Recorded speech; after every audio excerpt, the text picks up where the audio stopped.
दीदी, इस बार कितनी गर्मी पड़ रही है। अभी तो शुरू का ही महीना है गर्मी का, पता नहीं बाद में क्या होगा बहन। अब बाद में पता नहीं कितनी गर्मी पड़ेगी। अच्छा दीदी, इस बार तुम्हारे बहू बेटे नहीं आ रहे क्या गर्मी की छुट्टी में? पता नहीं कविता, इस बारे में तो मुझे कल रात को जब फोन आया बेटे का तब उसने बताया तो था कि माँ कोशिश कर रहा हूँ छुट्टी लेने की, अब छुट्टी मिलते ही आ जाएंगे। देखा दीदी, कहा था ना मैंने, एक बार शादी कर लो बेटे की, बेटा कितनी जल्दी बदल जाएगा। अब देख लो दीदी, पहले तो हर गर्मी की छुट्टी में आपके बेटे को छुट्टी मिल जाती थी और आ भी जाता था, और अब शादी क्या कर ली बेटे की। देख लो, आपको तरह तरह के बहाने बना रहा है। देख लो छुट्टी के कितने बहाने बना रहा है आपका बेटा। अरे नहीं नहीं कविता, ऐसी कोई बात नहीं है, मेरा बेटा ऐसा नहीं है। उसे जरूर कोई काम होगा, ऑफिस से उसे छुट्टी मिल ही नहीं रही होगी, वरना वो तो हमेशा आता है, और मुझे तो लगता है वो तो मुझे सरप्राइज देगा। अरे दीदी, आप कितनी भोली भाली हैं। मैंने भी मेरी बेटी की शादी की थी ना, वो भी पहले शुरू में ऐसे ही करता था, और फिर जब गर्मी की छुट्टी होने लगी तो बहू अपने मायके जाने लगी। मेरा बेटा भी एक दो दिन तो यहाँ रुकता, फिर पीछे पीछे बहू के साथ ही मायके में गर्मी की छुट्टी बिता के आता था। बोलता था मैं यहाँ अकेला क्या करूँगा, मैं भी चला ही जाता हूँ, मेरा यहाँ मन नहीं लगता अकेले। क्या मेरा भी बेटा ऐसा ही करेगा क्या कविता? पता नहीं दीदी, अब मैं तो कुछ बोलूंगी नहीं, बोलूंगी तो भाई साहब कह देंगे कि तुम्हारी सहेली तुम्हारा दिमाग खराब करती रहती है। मैं तो बस जो मेरे साथ हुआ है वही आपको बता रही हूँ, अब आप जानो, पहले ही संभल जाओ तो ठीक है। ठीक है दीदी, अब मैं जा रही हूँ घर पर। थैंक यू, आपने इतनी अच्छी चाय पिलाई। अब मैं जाती हूँ और खाने की तैयारी करती हूँ। मुझे तो कविता की बात एकदम सही लग रही है, और फिर मेरे बेटे ने तो लव मैरिज की है। मेरा बेटा तो बिल्कुल अपनी बीवी की बातों में आ जाएगा, वो तो अपनी बीवी की बातों में जल्दी ही आ जाएगा। कविता सही कह रही थी, अब मैं क्या करूंगी? अरे भगवान, किस सोच में डूबी हुई है जो ये भी नहीं पता चला कि मैं यहाँ खड़ा हूँ। आप कब आए? मुझे तो पता ही नहीं चला, मुझे तो लगा आप अपने दोस्तों के साथ बैठे होंगे। अरे तुम भी क्या कह रही हो, मैं कितना अपने दोस्तों के साथ बैठता हूँ भला, तुम बैठने भी कहाँ देती हो। और अब तो कोई शिकायत नहीं होनी चाहिए, कितना बैठता हूँ अब तो मैं। आप भी ना क्या बोल रहे हो, अब आप भी क्या करें, बहू बेटा तो घर में है नहीं।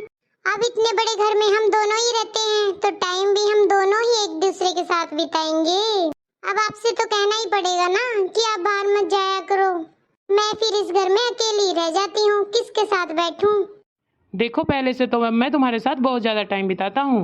हाँ, ये तो आप सही कह रहे हैं। वैसे बहुत दिन हो गए हैं मैंने राहुल को देखे हुए, पता नहीं कैसा होगा मेरा बेटा, बहू उसकी ध्यान रख रही है या नहीं, खाना पीना भी टाइम पर दे रही है या नहीं। लव मैरिज जो की है उसने, अब पता नहीं कैसी होगी वो। तुम भी कैसी बात करती हो, अब शादी करके लाया तो बहू को अपने पास ही तो रखेगा वो। और वैसे भी अपने हाथ पैर अभी चल रहे हैं, तो हमें भी कुछ करके खा लेना चाहिए अभी कुछ दिन और। अब कल को तबीयत ठीक नहीं रही तो वही तो संभालेंगे हम लोगों को। अब तुम समझ नहीं रही हो मेरी बात, मैंने अभी 2 दिन पहले राहुल से बात की थी, वो तो छुट्टी आने के लिए आनाकानी कर रहा है, बोल रहा था पता नहीं छुट्टी मिलेगी या नहीं। तो जी मैं सोच रही हूँ कि इस बार गर्मी की छुट्टी में हम ही चले जाते हैं बहू बेटे के पास। अरे सोचा तो तुमने ठीक है, लेकिन मैं तो जा नहीं सकूंगा। तुम्हारा मन है तो 1-2 महीना रह आओ बहू बेटे के पास। हाँ जी, मेरा तो बहुत मन है मेरे बेटे से मिलने का, मैं राहुल को फोन करके बोल देती हूँ। हाँ हाँ कर लो। हेलो। हाँ माँ नमस्ते। हाँ माँ कैसी हो आप? मैं कैसी रहूंगी बेटा, अब तुझे तो अपने माँ बाप की याद आती नहीं है, मैंने सोचा मैं ही फोन कर लूं। अब तेरी शादी जो हो गई है, अब तुझे तो टाइम मिलेगा नहीं, मैंने सोचा मैं ही बात कर लेती हूँ मेरे बेटे से। मेरा बेटा तो अब फोन करेगा नहीं मुझे। अरे माँ कैसी बातें कर रही हो, मैं आप लोगों को भूल सकता हूँ क्या? मैं तो रोज आप लोगों को याद करता हूँ माँ। अरे अब रहने भी दे, और सुन, कल मैं आ रही हूँ तो स्टेशन आ जाना मुझे लेने। अगर तुझे तेरी बीवी छुट्टी दे दे तो आ जाना, वरना घर तो मैंने भी देखा हुआ है, मैं अपने आप आ जाऊंगी। अरे माँ क्या बोल रही हो, मैं तो टाइम से पहले ही आ जाऊंगा। और माँ पापा नहीं आ रहे क्या आपके साथ? नहीं, वो नहीं आ रहे, उन्हें कुछ काम है। और तुम किस लिए अपने पापा को बुला रहे हो? ताकि जल्दी वापस आ जाएं? अरे नहीं माँ, मैंने तो बस ऐसे ही पूछ लिया था। अच्छा अच्छा, अब रहने दे और बहू को बोल देना सुबह जल्दी टाइम से नाश्ता बना ले, वही मेरे लिए बहुत होगा। ठीक है माँ, ठीक है, अब तुम भी जाने की तैयारी करो, कल सुबह मैं तुम्हें छोड़ आऊंगा। जी ठीक। सुनो, कल माँ आएगी इधर।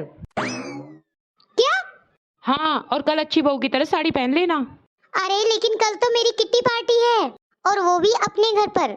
अरे वो मुझे अब कुछ भी नहीं पता है, माँ आ रही है और अपनी पार्टी वार्टी कैंसिल कर लो। हेलो रीता, कल किट्टी पार्टी कैंसिल करते हैं। क्यों, क्या थी यार? मेरी सास आ रही है, सास के होते हुए कैसे पार्टी करूंगी? एक काम करते हैं, मैं फिर कभी पार्टी दे दूंगी, समझा कर यार। और तुम सुनो, कल माँ आ रही है ना, तो सारा किचन साफ कर लेना और सारा घर साफ सुथरा कर लेना, क्योंकि कल माँ किसी भी टाइम आ सकती है। मैं तो कहता हूँ अभी रात को ही करके सो जाओ। जी ठीक है, मैं सब कुछ कर लूंगी, आप बिल्कुल भी टेंशन मत लो अपनी मम्मी की। चलो ठीक है, अब मैं कुछ साफ सफाई करवा लेती हूँ। वैसे समझ नहीं आ रहा मम्मी जी ने भी अचानक प्रोग्राम क्यों बनाया आने का। यार ये तो मुझे भी नहीं पता, चलो पहले हम अपना काम तो कर लें। क्यों दीदी, आज क्या हो गया? अरे रानी, तुम्हें पता नहीं आज मेरी सास आने वाली है, और तुम जल्दी जल्दी सारा किचन साफ कर लो, क्योंकि मेरी सास को साफ सफाई बहुत पसंद है। इतना सा भी किचन गंदा नहीं होना चाहिए। और सिंक भी अच्छे से साफ कर लेना, और वो झूठा कप रखा ना उसे भी रख देना, कभी भूल जाओ। और हाँ, सुबह जल्दी आके झाड़ू पोछा कर लेना, इतनी सफाई चाहिए बहुत ज्यादा। अरे दीदी एक बात तो बताओ, आपकी सास आ रही है या कोई हिटलर? अरे रानी, तुझे समझ में नहीं आएगा, मेरी सास कोई हिटलर से कम है क्या? और दूसरी, लव मैरिज जो करके आई हूँ इस घर में, तो मुझ पे तो कुछ ज्यादा ही ध्यान देंगी। अब मेरे घर वालों ने कोई दहेज तो दिया नहीं है, तो बस इसका भी तो खुमार चढ़ रहा होगा उनके सर पे।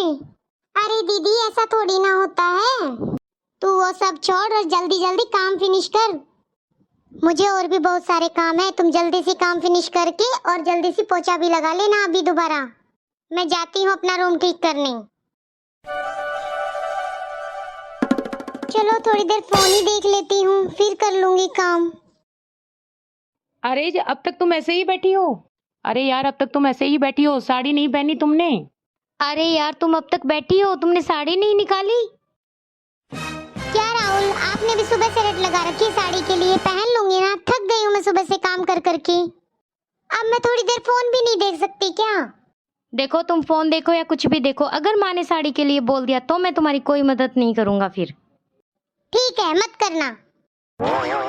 अरे प्रिया, तुम अब तक सो रही हो? हाँ राहुल, क्या हुआ? अरे हुआ कुछ नहीं है, नींद से बाहर आओ और मैं जा रहा हूँ माँ को लेने स्टेशन। ठीक है, तुम आओ, मैं तैयार हो जाऊंगी। थोड़ी देर मैं और सो लेती हूँ, अभी तो टाइम लगेगा इन लोगों को आने में।